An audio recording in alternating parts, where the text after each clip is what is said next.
Time's flying.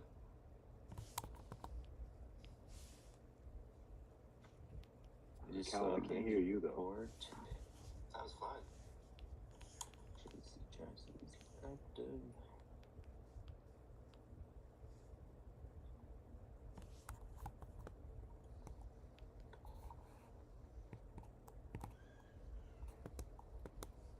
Tebow is good to go. Not 100% on the knee injury, though.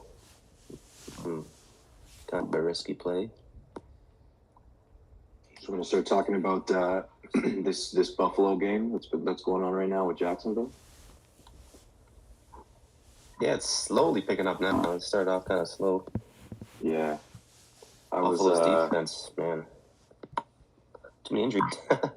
Yeah, I was low-key hoping, selfishly, I'm in a league against Stephon Diggs and DJ Moore, and I figured DJ Moore got enough points for the two of them, so... But then Stephon Diggs just got a touchdown. Damn, you got almost 50 points for you, right, DJ Moore? Yeah, he did, yeah. That's crazy, man. What a big game. Huge, man. What up? Yeah, we were. Yeah, I was just saying that I'm against him in a league, and then that same team that I'm against him in, he has Stephon Diggs too, and I was like, 2.8 points going into the half, not so bad. And then he scores a touchdown. I'm facing him too, man.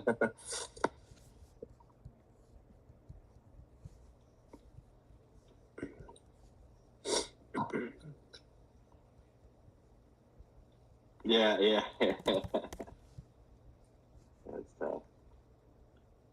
Yeah, that's funny, man. Yeah, this game's been it's been different from what we expected. You know what I mean? Like, who would have thought 11-7 for Jacksonville at halftime? At halftime, yeah. Buffalo was favored by 5.5. I had to quickly put Zay Jones in the game because Javonte Williams is questionable.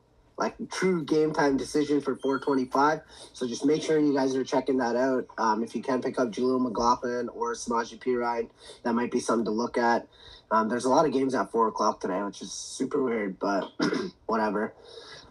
So I had to put Zay Jones in. I wasn't feeling very confident about it, and it looked like he was missing the whole game, and then he got that first touchdown, so I'm kind of happy about that. Here's a question I think you and I can both relate to is we've got Devontae Adams, and he is questionable going into Monday night. He's playing. So that's my assumption, and that's how I'm going to play it. It's like he's going to play. He got a limited practice in. I'm not benching him for like some nobody, especially with all of these buys coming up, man. There's no way that I can just find someone to replace that production. So I'm going to play him. Man, if it was against any other team, I'd be like, okay, maybe he's not going to play, but it's against Green Bay. I think it's a Monday nighter. It gives him an extra day to heal. I think he's going to play. He's a tough, he's a tough guy. He came back in last week. Why can't he play this week? I do have a backup just in case. So I got Jordan Reed from Green Bay just in case. Because if he doesn't go, then I got to play that guy. But I think the rest of my team's solid enough to help carry me. So hopefully we'll see what happens. Saquon Barkley is not expected to play. Just make sure you guys check that out. If you can pick up Matt Breida, try and do that. I'm sure he's probably already picked up. Gary Brightwell, I'm not playing him anyway. So who knows? But just keep an eye out on Saquon because he might not be playing, man. So some start sit type of stuff. Like, so the first game we can actually talk about, we could go against like Titans and Colts. Sure, why not? We got Jonathan Taylor back. I think that's like the big thing that everyone wants to know. Are we starting Jonathan Taylor this week? The Titans defense is a good run defense. They are third against the run. But you almost have to play Jonathan Taylor, right? What do you think? Man. Fire him up, yeah. I mean, he's probably going to get eased in. They're not going to give him like a full workload right away, but at the same time, it's Jonathan Taylor. Most of y'all probably drafted him in the first or second, maybe the third round if it was a little bit of a later draft, but you put a lot of draft capital into him. You know the talent's there. The guy is competing against Zach Moss, who will probably get a bit of work, but like I said, it's just because JT's going to get eased in. But if I have him, I'm starting him, and your patience is paid off if you drafted him. I'll be honest, I have 0% Jonathan Taylor across my leagues. Yeah. I was too worried about it, but hey, if you have him, run him up, you know? Hey, it's cool that he finally got that contract, you know? Josh Jacobs gave up. He's like, screw it, I'm playing. Saquon gave up. He's like, screw it, I'm playing. Jonathan Taylor's like, nah, dag. You can wait on me. And you know what's funny is Zach Moss has played really good in his absence. So yeah, he's played really well. So I think Jonathan Taylor was like, you know what? I don't even know how he ended up having the leverage to get that deal, man. But good for him. You know, I'm happy for him. He got a 3-year, $42 million deal. He's like the third or fourth highest running back. So yeah. Hey, Zay Flowers or Christian Watson? Standard coming from Nathan H. So let me check. I'll take Zay Flowers or Standard? Christian Watson.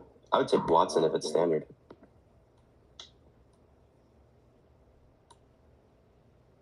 Yeah, in a standard league, I'd probably go Watson.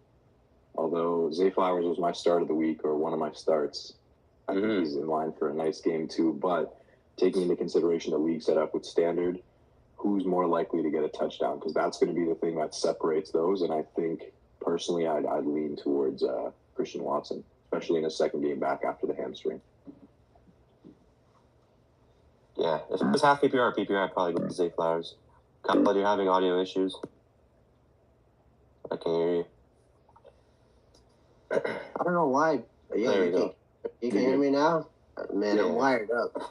I got like $400 headphones on, bro. If my shit's not working, I'm cheese. Anyways, yeah, so I'm just looking up.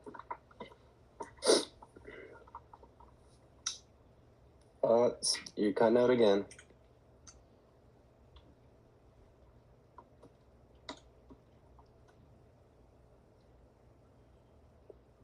Khaled, we can't hear you at all. Yo, can you hear me now? Yeah. You know what it is? I think it's because I keep leaving the page. And every time I leave the page to go check my other rankings, it cuts out.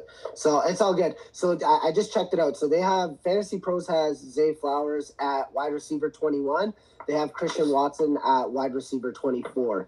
Both are projected within half a point of each other. So I think you could be happy either way. Whoever you start. The matchup against the Raiders is juicy. They are missing Nate Hobbs, who's their second best corner behind Marcus Peters. Sometimes he lines up in the slot. Sometimes he lines up outside. Jacorian Bennett, the rookie, has been pretty bad against the pass. He's been allowing 70% of the targets that have gone his way for catches. But Pittsburgh and Baltimore it's a divisional matchup, and Pittsburgh is atrocious against the pass. They actually have the worst cornerback tandem out of any NFL team that I was reading. So I think you're safe either way. I think Christian Watson has more of the touchdown upside, where Zay Flowers has the more points per reception. You are playing in a standard league. Maybe you want to play Christian Watson, but I'm not upset either way, man. Those are two good options to have. Yeah, man. Honestly, I'm curious to know who else that you have. Maybe you could play both of them. Those guys, but again, they're flex options for me. They're not your wide receiver 1s and 2s. They're high upside flex options. Odell Beckham is back this week for Baltimore, and so is Rashad Bateman. So just keep that in mind. The Baltimore Ravens are going in with a fully healthy lineup. Damn, that was a good one. That was really close. I really like that question, man. The other one I was kind of looking at is, are you starting DeAndre Hopkins or Najee Harris or Miles Sanders? Oh, well, Hopkins has the best matchup of the three. Mm-hmm. So Hopkins against the Colts. I don't like Sanders against Detroit this week. It's not a good matchup. Detroit is top 7. Detroit is top 7 against the rush. So that might be Chuba's a tough been getting matchup. work too. And I was going to say Chuba's taking some work from him too. Like he out rushed him last week. I think it was 13 to 14 for Chuba. So in Baltimore's run defense is actually really good this year. So yeah, I think I'm going Hopkins there. I know he's been kind of bad, but I'd probably play Hopkins out of the other guys. They got a tough matchup. Sanders is injured or dealing with a groin injury still, and Najee just flat out sucks. So, thanks. I was worried about being boomer bust. Your audio's having some audio issues again. Yo, can you hear me? We can hear you. It's just very choppy. Damn, bro. I'm wired up and everything. So yeah, I'm just reading the chat. Can you guys hear me fine now? It's still coming in choppy, but I can read it out. He said, thanks, I was worried about Watson being boom or bust, but also worried that the Ravens-Steelers game would be a low-scoring field goal game. So, yeah, some good points there, man. I think, yeah, well, based on what we said, yeah, you got to go Watson because of that boom, and then Zay Flowers, if you were in half PPR, that's where I'd start him. Also, with Odell and Bateman back, too, he might spread the ball around Lamar, right? So you're hoping for a touchdown from Flowers if it's a standard league. Yeah, he's been. I know. I said for our start sets, he was actually one of our starts this week. He is a really good player, man. It's just he's not getting those touchdowns right now. He's the second best rookie behind Puka Nacua. I can't believe I forgot Puka Nacua on our start sets too, man. Idiot rookie move from me, bro. That guy's crazy, but I don't know, the first round wide receivers. I think that's what I meant by it. And if I didn't mean that, I'm backtracking to cover my ass. So yeah, man. That's a pretty good question, man. I really like that one. So yeah, you guys are going DeAndre Hopkins over Najee and Miles Sanders. That's good. What are you guys doing with Raheem Mostert and Achane? Are you playing both against the Giants this week?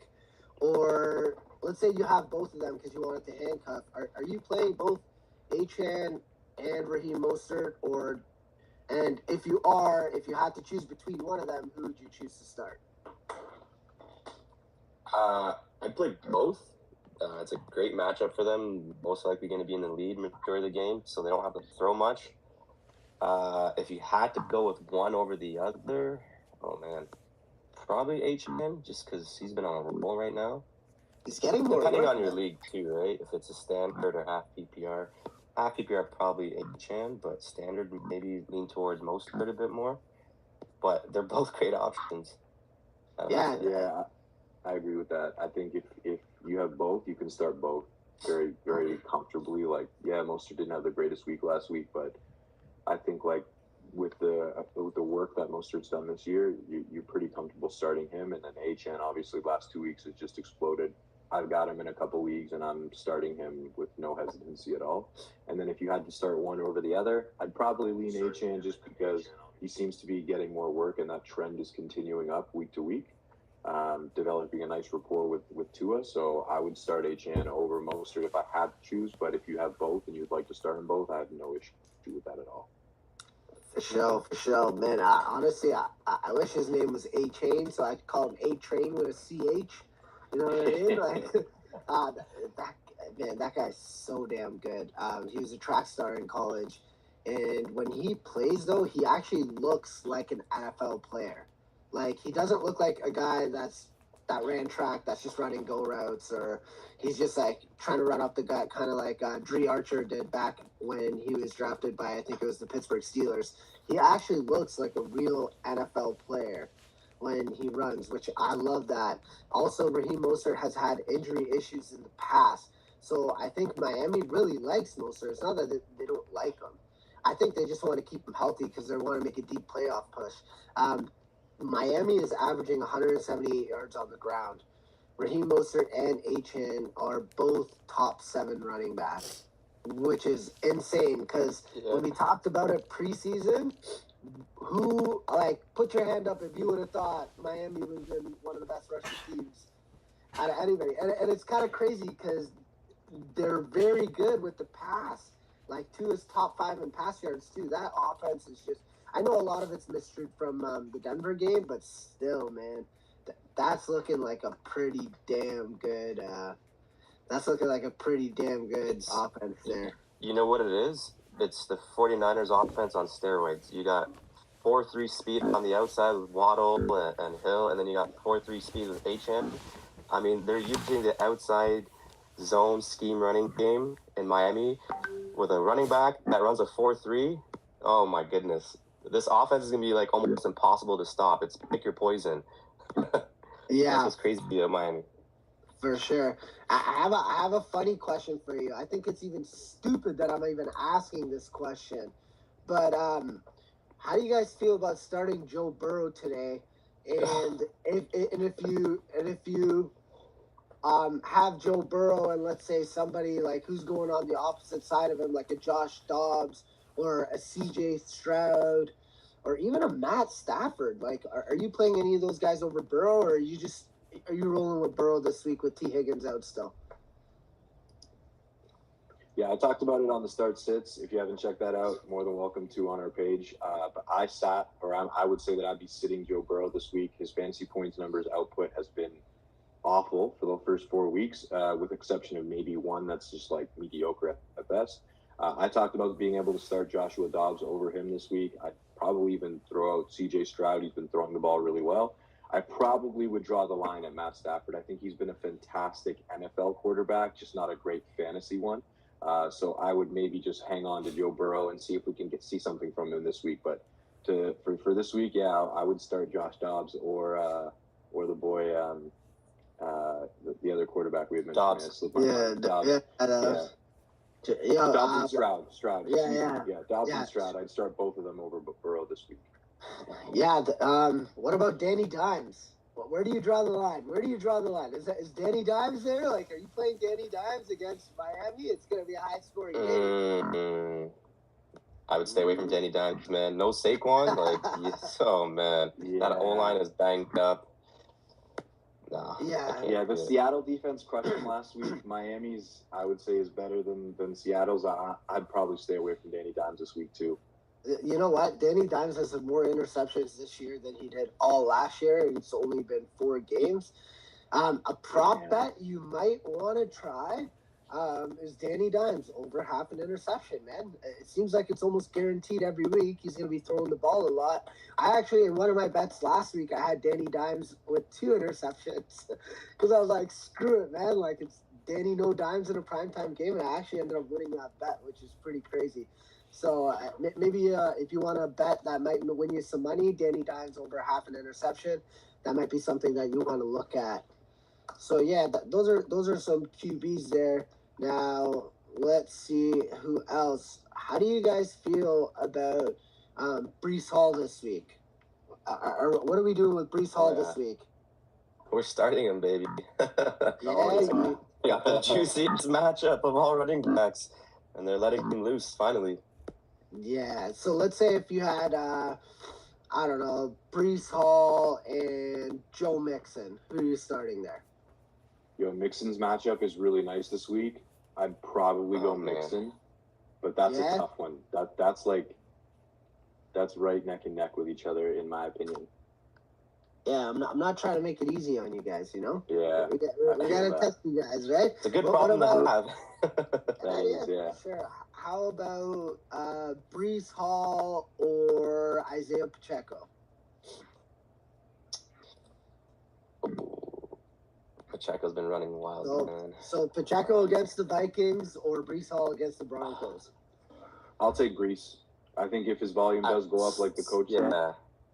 I'd take Breece slightly over Pacheco. If the Chiefs and the Vikings game is a little more of a shootout, you probably see less of Pacheco, maybe more of Jerick McKinnon. Cool, potentially. All right, cool. So Breece Hall's kind of up there now. Let's say Isaiah Pacheco or Alexander Madison in that same game. You had to choose. Madison is getting some run, man. So yeah, I'd probably lean Pacheco just because Cam Akers is there now and getting a bit more work.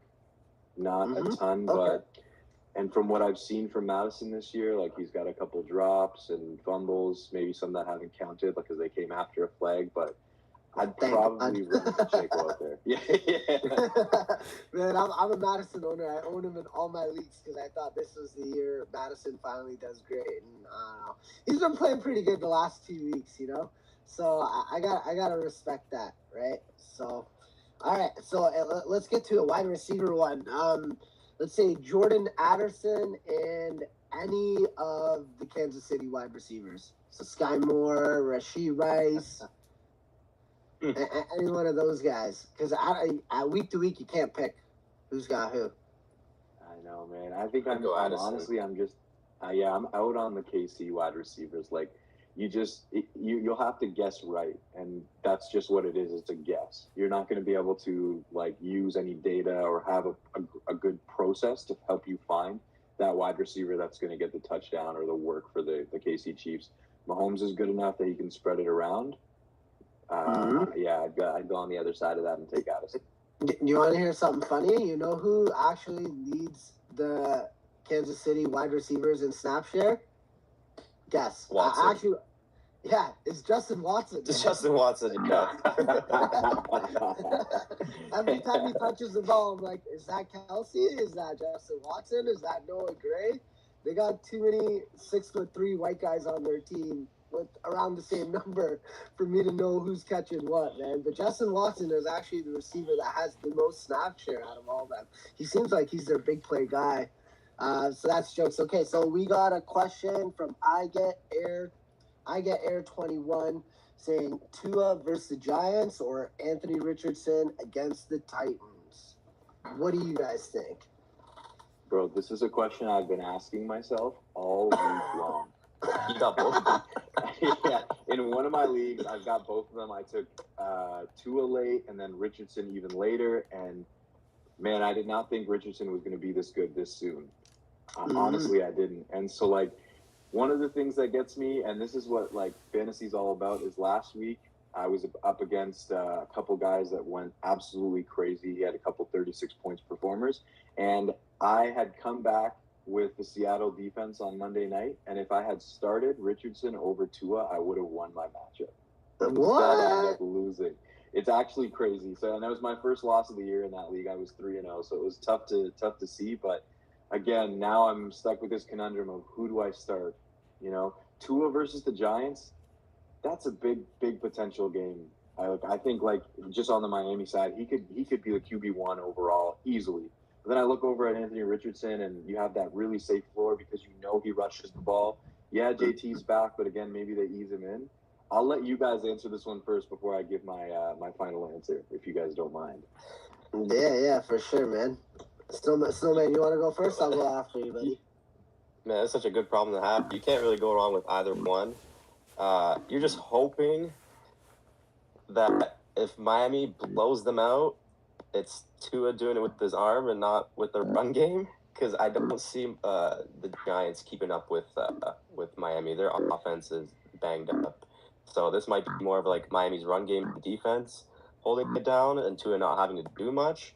Whereas in the other side, Tennessee's really good against the run. So Richardson's going to have to do a lot of damage with his legs and with his arm. If you want the upside, I'm going to go Anthony Richardson. If you want to play maybe a bit safer, yeah, I guess Tua. But I like Richardson a bit more this week. You know what? This is going to confuse you, man, because I like Tua more. And I have Anthony Richardson, man. Like, Anthony Richardson was my starting quarterback. I had so many injuries. I had to trade Jalen Hurts and Khalil Herbert for Anthony Richardson, Ramondre, and John Dodson. John Dodson already stunk it up for me. But yeah, I bet on Anthony Richardson's upside. But I think the floor from Tua is just so safe. They do run a lot of screen passes. Their average depth of target, it's weird. Like, everyone said Tua can't throw a deep ball, but he's throwing these deep balls, and Tyreek Hill and Jalen Waddle are out there, man. They just picked up the most useless wide receiver in Chase Claypool. I don't know if he's going to play, and even if he plays, I don't know if he's actually playing. You know what I mean? Like, he's just hanging out there. I think he's a good complement to their team, to be honest, because he's a big body receiver, which is something that they lack. But when it comes to this quarterback matchup, I think I'm going Tua. You can't. It's just hard to bench Tua, man. It's hard to bench him because the Titans are good against the run, right? And I don't know what their stats are against running quarterbacks. I didn't even search that up, unfortunately. But if they're good against the run and they contain Anthony Richardson and force him to be more of a pocket passer, I think he's going to have success. But I think Tua, it's just the upside, man. That offense is just so good. But you're right. They could go up to a lead and just run the ball out. So you do run that risk. I think Richardson has a safer floor with his rushing, but Tua is the more complete quarterback. So I'm going Tua in that matchup. And if you want, flip a coin, man. And again, it's a good problem to have because those are two really good quarterbacks. Yeah, I think overall, after hearing your thoughts, here's where I kind of land. And this is where what I've been thinking about a lot is number one, yes, you guys have mentioned that they could get a lot against the Giants and then maybe they run the ball. But did that happen when they got up against the Broncos? No, they put up 70 points, if my memory serves me correctly. So it's possible that he still throws that ball and they still run it up. On the other end, yeah, again, Anthony Richardson, he's been on fire. He had 2 touchdowns before he got injured in week 3, I think it was. I mean, the guy's a stud. He's throwing the ball well. He's got JT now back. That should instill a little bit more confidence in him, which is nice. And then, so I think overall, you have a really good problem on your hands. It doesn't really matter which way we go. If we tell you to start Tua and you start Tua and then you lose, it's not something that we could foresee. These are both really, really good quarterbacks. So I think in the big picture is where I'll give my recommendation, and that you should try to look to trade one of these and see if you can get a running back, a wide receiver, a tight end, something that you need from your team that maybe that's missing. And if you can trade one of those two to try and get that, even if it's a package deal, I would highly, highly look to do that, and I'd highly recommend doing that. So that's what I'm looking to do in the league that I have this in as well, is I'm going to look for a team that's struggling with a quarterback that they're streaming week to week, and I'm going to offer them up something to see if I can snag like a nice tight end or a wide receiver running back from them. Yeah, man, I find that's actually so smart, Sean, because I think if you could even package like one of those quarterbacks with like a depth piece, maybe like a Jalen Warren or like a Tank Bigsby or something, like one of those guys you're just waiting to break out for a better player, I think you can definitely do that because last year QBs played worse than ever, like for points per game in fantasy. This year QBs seem like they're balling out. So if you can package one of those guys up, I think that's a great idea. One of my buddies, he actually just traded for Tua. He traded Najee Harris and Geno Smith for Tua. Like, he's just so sick of Najee Harris, man. Yeah, that's great. Yeah, he's like, you think I should do this? And I'm like, sure. And also, he had 2 tight ends. He had Laporta and Kittle. He ended up trading Laporta for Terry McLaurin because he needed wide receiver depth. And he picked up Laporta for free agency, right? So just like when you have multiple guys on your team, look, like half the battle, like sure, man, like some of the battle is drafting your players, but trades is ultimately what might win you like your whole league. So look at trades. Don't be afraid to offer stuff to people. The worst thing they can say is no, and you can tell them to Joe Buck yourself, and you're good, man. So you're all right there. Okay, we got another question here. Who would you rather own, Pickens or Jameson Williams, half PPR format, rest of season? On that note, I am just going to bring up real quick as well is that Amon-Ra, the Sun God, and Jahmyr Gibbs are both out this week. So that kind of makes things interesting for Jameson Williams this week, as well as Josh Reynolds. So that's something to keep in mind because, Detroit's going to have to throw the ball. I think obviously the biggest beneficiary here is David Montgomery. He's going to have a great game again, most likely, with no Gibbs in the backfield, taking some of that work away. And Montgomery's shown he can do it. Saying I should hit the 3 touchdown prop bet this week. Yeah, we'll see, man. That's a nice. He's taking on that Jamal Williams role plus like actual volume, so it's pretty cool to see what Detroit can do with this. He's like if Jamal Williams was good, Yeah. like Jamal Williams is a very serviceable guy. He's like a little bit better than like let's say Latavius Murray or something, but David Montgomery, man, it just goes to show how bad the Bears sucked, man. Like, they had such a good running back, and this year, so last year, I think he had 5 touchdowns on the season. I think he has like 6 or 7 touchdowns on this season through 4 weeks. Albeit, like, he did have a 3-touchdown week last week, but still, having a guy that can get you 3 touchdowns, that's sick, man. Shout out David Montgomery, man. He's playing really good. So, anyways, back to this question. Back to the question, Back to the question, my bad. So if I'm owning anybody, I'd say Pickens, man. Jameson Williams is really nice. He could blow the top off of the defense, but they have so many options in Detroit that Jameson Williams is going to be one of those boomer bust guys. Like, he might get you like 2 catches for 100 yards and a touchdown, or he could get you 0 catches on 2 targets. I don't see him being like a possession receiver. Maybe if they use him well, like Detroit has a very good offensive scheme. So if they use him well, like let's say on screen passes, on drag routes, and maybe some of those deep plays, I could see Jameson Williams doing very well this year. But Pickens is just so good, man. Like, we've seen what Pickens can do. I know Pickett isn't playing very good, but we've seen Pickens do pretty well. He had that nasty grab last year that was up for catch of the year. So, in my opinion, I would rather own George Pickens, even though Deontay Johnson is coming back. But it's a toss-up. I think the higher upside might be your Jameson Williams, but I'm going George Pickens for the steady production, even though he's not very steady right now. Like, they just, I don't know. I heard they're making changes, man. Matt Canada sucks, bro. Yeah, the only thing is, man, like, Jameson Williams, he's played 6 games in his career. He has 1 reception on 9 targets. That 1 reception was a 41-yard touchdown, so there's that to be excited about. But again, like, this Detroit offense moving forward has so much to it. It's got Amon-Ra St. Brown, who will, obviously he's out this week, but moving forward, he'll be in the picture. Josh Reynolds, who's got that connection with Jared Goff from the Rams days. And then you've got Jameson Williams now. But then on top of that, you've got David Montgomery and Jahmyr Gibbs. Gibbs is a rookie they're going to try to continuously work into their offense. I just feel like there's so much around there that's going to be tough to overcome. Whereas on the other side, you know what Pickens is. You know the talent is absolutely there.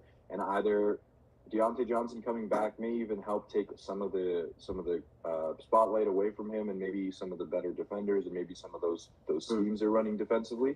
I would probably prefer to have Pickens, and I'd be a little bit out on Jameson Williams until I can see something. But you're right, there is potential for high upside there. It's potential. That's all it is. And Detroit has this one guy. He's very good. What's his name? Samuel Laporta. Bro, they got that tight end, man. Samuel Laporta, man. That guy's so good. Finally, could be tight end 1 this week. I love it, man. It's a good tight end, man. We need more good tight ends, or at least tight ends to catch the ball. Like, give these guys the ball, please. Shout out Kyle Pitts. Give Kyle Pitts the ball. Until Kyle Pitts gets the ball, I'm going to say this every week. Get Kyle Pitts the ball, or trade him. Stop playing Jonnu Smith's bum butt. I was going to say it R-rated, but we're live, and I don't know if I'm allowed to do that. Okay, so We got a couple more questions. If we should I trade JT for Chase half PPR? I have Bijan Mostert at RB. I have Michael Thomas, Jameson Williams, Mingo, and Wandale at wide receiver.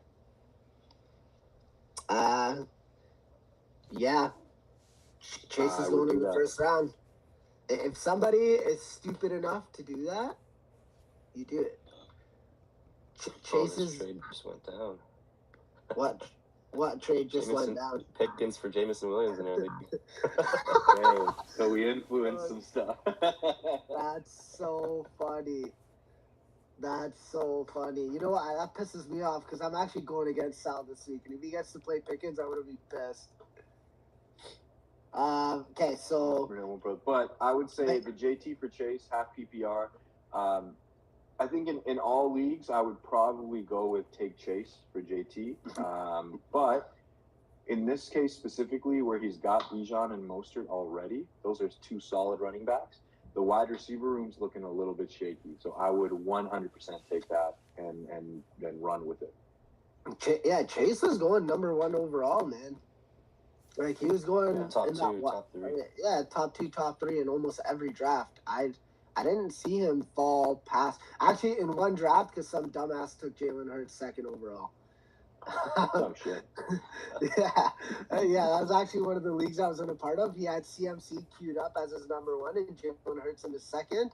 And I asked the guy, I'm like, why the hell would you pick Jalen Hurts second overall? You know it's a 1 QB league. And he said he had McCaffrey in his queue. He couldn't make it for the beginning of the draft. And McCaffrey actually got taken at the 1.1. So when he went second overall, it went to his second queue, which was Jalen Hurts. Let that be a lesson. Queue up more than one guy that you want. Yeah, exactly. But yeah, man, I'm taking Chase all day. I think you're buying low on Chase. Anthony Richardson has a lot of rushing upside. Jonathan Taylor hasn't played in almost 2 years or like a year and a bit. So I'm taking Chase all day. The other one, I got offered ETN and Nico Collins for JJ. So should I instant decline or give it some consideration? You know, someone's trying to sell high on Nico Collins to you. I think Nico Collins is a good receiver, man. But someone's trying to sell high to you. He's a good receiver, bro. Yeah. So what are you guys doing? Are you guys doing that? I think my laugh gave away what I'm doing, but I'm not. I think JJ is like one of a kind type of player. Like he's too good to give up. Yeah. Although like unless you're like struggling with depth or you had some injuries and like you really need it. But even then, I'd give it some consideration, and then I'd also consider fielding offers from other teams because if someone's willing to give up that, they're going to be willing to give up. Someone else is going to be willing to give up a little bit more. JJ, like early on in the season, was like basically impossible to trade for. Like he had volume, targets, catches, everything was there except for the touchdowns, and we know that's going to come. So like I just can't see trading JJ for something so little. So I would hold off on that and try to get a bit more. Listen, I'm not trading JJ for anybody not named CMC. And if it's ETN and let's say maybe ETN and a T Higgins or ETN and a Mike Evans or ETN and one of those like a DK Metcalf, maybe you give JJ and somebody like a backup or something. Sure, I might contemplate that depending on my depth. But JJ, to me, man, you're right, man. He's untradeable unless I'm getting a top 3 player back. Because, again, he was one of those guys. Him, CMC, and Chase were the top 3 picks, right? Yeah. So, I would also tell that guy to Joe Buck yourself. Hell no, man. I ain't doing that. But some trade targets you might want to look at. So, speaking of trades, when I make trades, so like I make a lot of trades in all my leagues. I have a new team. Last year I traded my whole team. I got left with Henry and he ended up getting injured. This year I made plenty of trades in multiple leagues. If you're trading with these people, don't just offer them something.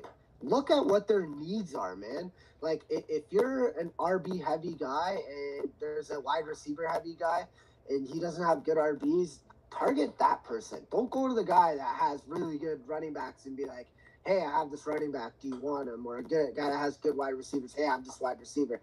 Look for the guy that needs what you're offering. And then also take into consideration, are they going to accept what you're offering?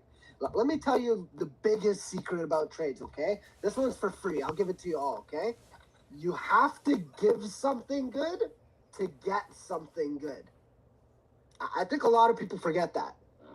Yeah, a good rule of thumb is like just look at the trade you're about to offer and then put yourself in the other GM's shoes. If you receive this trade offer, is it something you'd consider or is it something that you just insta decline and be like, move on, please. I don't want to see another offer from this guy. And it's one thing to say like, oh yeah, like it's just a starting offer. Yeah, that's great. But then if you turn them off by sending them complete trash and they're like, oh, I'm not going to send a counter because the starting point was way too far gone. So you got to really make sure, like you got to be strategic about it. Exactly what you said. Look at what their team needs. If there's an injury, if there's, a couple players that they've had to kind of not performed at expectations, figure it out, look at it, and then send them a trade based on that. A lot of people will just go in and look at a roster and go, oh, I need this, or I could use one of these players like Jamar Chase. Let me send something light for him and see what the guy will do. There's no way. This is not going to happen. So you do definitely need to be strategic about it. You can't just be just taking advantage of people or trying to at least. It might work once in a while, but again, it's not worth it in the long term. Mm-hmm. So, man, what are your thoughts on that, man? What are your thoughts on trades? Well, you guys pretty much went over everything. Like, yeah, you got to look at the teams that are in need of like a certain position, and if you are heavy in that position, make an offer. Like in our home league, a buddy of mine, he had basically like not much depth on his running backs, and he had some injuries. So I got tons of running backs, and I needed a quarterback. So I moved James Cook and Trevor Lawrence for Jalen Hurts. I mean, he's 0-4. He's got really nothing to lose. Hopefully, Lawrence starts to play better, and then I gave him basically the RB1, right? Because I still have Kenneth Walker, Brees Hall, Achane, and then a bunch of handcuffs. So I'm kind of fine there. And I kind of needed a quarterback upgrade. So basically, yeah, what you guys said makes sense. And don't screw yourself over too. Like, just because a player is really good and you have a lot of, like, let's say someone does offer you that running back and you're strong at running back, but you're really thin at wide receiver, don't give up one of your wide receivers, even though that running back is better, unless you have like a backup plan. Like, unless you feel like flipping the other guy up, because like you can only play, like, our league, we took out kickers because like we just don't want to play with kickers. Dicker the kicker. No. Anyways, we took out kickers and we added an extra flex, right? So you could play a maximum of either 4 running backs or 4 wide receivers. So if you have your starting guys and you get another running back, well, now one of your other starting guys are going to have to sit on the bench, and you just got thinner at wide receiver. So although you may have gotten the better player, you're still not able to play him. And the other thing also, when you're making trades, look at their playoff matchups and look at their matchups. You can check it on fantasypros.com. That's what I use to check all my strength of schedule matchups and stuff like that. Check that stuff out, because last year when I won our championship, taking this lineup, and you tell me if this is worthy of winning. My quarterback was Gardner Minshew. My running back was A.J. Dillon, Tyler Algier, and Cam Akers, who were all pretty much dropped at some point in the season. My receivers were Allen Lazard, Mike Evans, and Devontae Adams, so I got carried by my receivers. And my point is, I had all these crappy guys, waiver wire, page 2 guys on my starting lineup. And why did I win? Because I had a good strength of schedule there. They're good matchups, and sometimes matchups don't pan out, but the matchups do really matter sometimes. Like, it's like you got a running back playing the Broncos, man, you got to play that guy. The Broncos are ass. So just keep that in mind when you're making trades and stuff. And offer your full offer. Don't lowball nobody, man. Nothing pisses me off more than when you lowball the shit out of me. I don't want. If you want to lowball, I think like the best thing is like you should do it in a direct message or a personal message. Like, and even then, I don't recommend it. But at least that way you can have some conversation instead of the other person just receiving this piece of shit offer that's being sent to them, and then it's going to maybe mess up your trade relations with GMs, right? Like, that's a thing too. People don't trade with certain people because of past history. So it's just something to keep in mind. Again, just got to be strategic about it. Really think outside the box. It's not as easy as just jumping in and making a quick trade to see what's good. Like, really put some thought into it, and you'll have more success making trades. Yeah, for sure. And I just have a quick question for you guys. Bryce Young or CJ Stroud this week? Stroud. CJ Stroud. CJ Stroud? Do you think the Panthers made the wrong decision by picking Bryce Young over CJ Stroud? I think it's early to say now. Like, it's super easy to say 4 or 5 weeks in that Bryce Young is a bust. But honestly, like, you got to give it some time. Like, Trevor Lawrence did not look super great last year, and they called him a generational talent. Like, I mean, it's going to take time for some of these guys. Carolina's team isn't necessarily the greatest either. They've got Adam Thielen, who's on his way out of Minnesota, and Jonathan Mingo, who's a rookie. So it's not like we put him in the best position to be successful. We just want to basically look for some continuous strides as a QB. So hopefully that happens. But yeah, I wouldn't say just yet, but it's looking like that as of right now. I think they need a better receiver on the Panthers. Yeah. I heard some rumblings of they're going after T. Higgins this year, man. And if they have a T. Higgins, Bryce Young team, man, like, oh my God, that connection could be deadly. Even though T. Higgins has dropped a lot of balls this year, bro. Catch the ball, man. Come on, bro. I'm a wide receiver 1, bro. Don't piss me off. Anyway, so yeah. If you guys have any other questions, okay, so here, let's get through these questions and we'll call it a day, because I got some stuff to do for my lineups. I got to check the weather. I got to see if anyone's willing to make some trades. So is A.J. Dillon a pickup in leagues that he's dropped? Hell yeah. A.J. Dillon is a pickup. You know why? Because when the weather gets colder, A.J. Dillon gets better.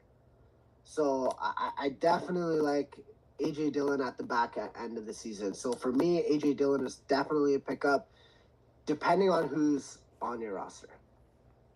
But yeah, I've got him in a league where I have not dropped him, even though he hasn't done super well, even with Aaron Jones gone. But yeah, I think there's he's a valuable backup running back to have on your roster for sure. Yeah. Roschon Johnson was dropped. Is he worth my number one waiver? Roschon Johnson's injury. He's injured. Snowman, you're a Roschon Johnson owner. What's the status with that, man? It's the concussion, so he's in concussion protocol. But I think they have 9 days before the next game. So if he clears, Khalil Herbert has a high ankle sprain. It's just been determined today. So you know how high ankle sprains can be. Sometimes they can be 4 weeks, 6 weeks, sometimes 8 weeks. I would put your waiver on Roschon Johnson. Spend a little bit of fab because, I mean, I don't think Dante Foreman is going to take over the backfield. They did activate someone off the practice squad, but this is pretty much now Roschon Johnson's backfield for the time being. Yeah. So I think he's worth it. I think beginning of the season we were talking about him possibly taking over that backfield. This is his chance. You know, with a high ankle sprain, it's kept Saquon out for 3 weeks. Eckler still hasn't played yet, and these guys have high ankle sprains. So with running back with so many cuts, pass blocking, running routes, high ankle sprains are mad annoying. So if you can pick up Roschon Johnson, I think he's definitely worth the number one waiver. For sure, man. Hell yeah! I'm picking up Roschon Johnson if I can. And Deontay Foreman, man, that's another sleeper. You might want to pick him up for the time being. They say Herbert's going to be out 3 to 4 weeks, so we'll see. But that running game in Chicago is actually starting to look good. So good for them, man. I hope it works out. All right, guys. So this is the end of our start sits. If you guys have any more questions, you guys can keep putting it in the chat. Like, message us on Instagram at GameDayGoons.tv. We will get back to you. We have a bunch of us that have access to the account, so any one of us at any time can answer you. And honestly, we're night owls too. Like last night, I was up till 2:30 in the morning watching college football because I'm a degenerate and I had so many bets. So hey, man, we're up there, and you know what? We have access to all these websites, and we have a lot of research that we do behind the scenes. So if you guys have any questions, please message us. Give us a shout out, whatever, hit us up. We can help you out. Shout out to our sponsor, Tenement Cards. Check them out at tenement.com. You can actually earn rewards while watching fantasy football. Like, who doesn't like getting free stuff when they're doing that? And right now, I think they have a promotion where they're giving you a token for a Tua card. You know, and if you can own some of that, like, man, I'm all over that. So shout out to Tenement Cards. Without Tenement, there are no goons. If you guys have any other questions, please let me know. Any final thoughts from you guys? Good luck in your matchups this week, man. Yeah, good luck. Hopefully you guys win. I just got a update. Zay Jones is out. F my life. At least he got me a touchdown. At least he got a touchdown. At least he got me a touchdown, man. My team is bleeding, bro. Yeah, man. My last thought before we leave out here. Raiders. Oh, my God. I have to say that because I love the Raiders. Shout out to Game Day Goons. Shout out Sean. Shout out Snowman. This is Raider Colin, and we're out. Good luck, guys. Peace, boys.